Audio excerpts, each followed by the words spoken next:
Good morning students. आज हम class 6 का सब्जेक्ट जो साइंस, इसमें हमने कल टॉपिक पढ़ा था वाटर साइकिल का, वो पूरा कंप्लीट नहीं किया था।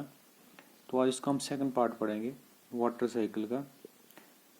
तो वाटर साइकिल के सेकंड पार्ट में हमने क्या पढ़ना है, हमने यहाँ तक पढ़ा था, इसमें पढ़ा था हमने कि इवेपोरेशन कंडेंसेशन कैसे होती है।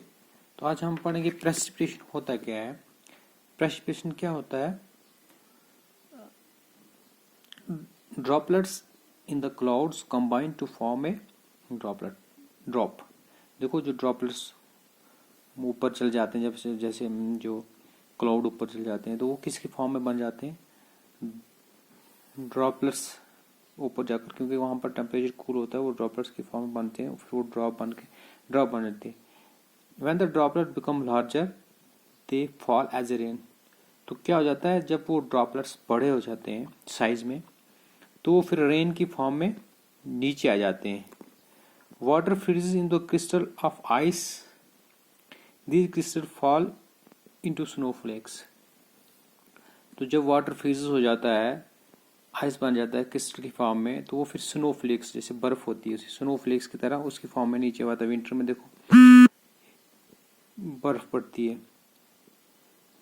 Rain passes through a very cold layer of air and freezes into the hailstorms।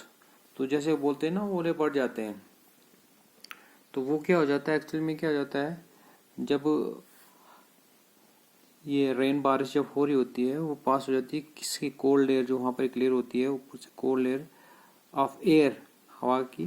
तो उससे क्या हो जाता है, वो फ्रीज हो जाकर ये ओले बन जाते हैं, हिल स्टॉर्म बन जाते हैं, ओले बन जाते हैं, फिर वो ओले की फॉर्म में नीचे गिरते हैं। ड्यूरिंग कोल्ड नाइट मतलब जब विंटर्स की नाइट होती है, cold night, the water vapours in the air condense into droplets और any surface expose, this is called dew.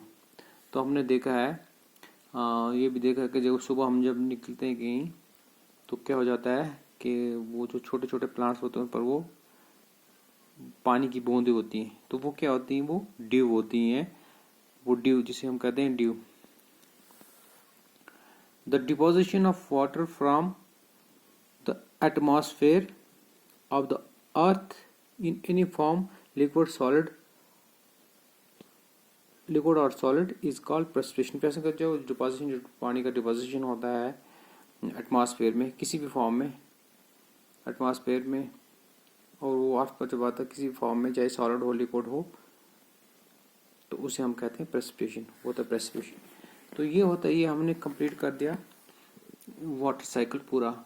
तो वाटर साइकिल का हम एक बार फिर थोड़ा सा रिवाइज करवा देता हूँ। क्या हो जाता है, जब वाटर पड़ जाता है बारिश की फॉर्म में या किसी फॉर्म में नीचे पड़ जाता है, the water that falls as a rain snow return to ocean. फिर क्या हो जाता है, वो स्ट्रीम से होकर, वो रिवर से होकर फिर कहाँ चला जाता है, फिर ओशन में चला जाता है।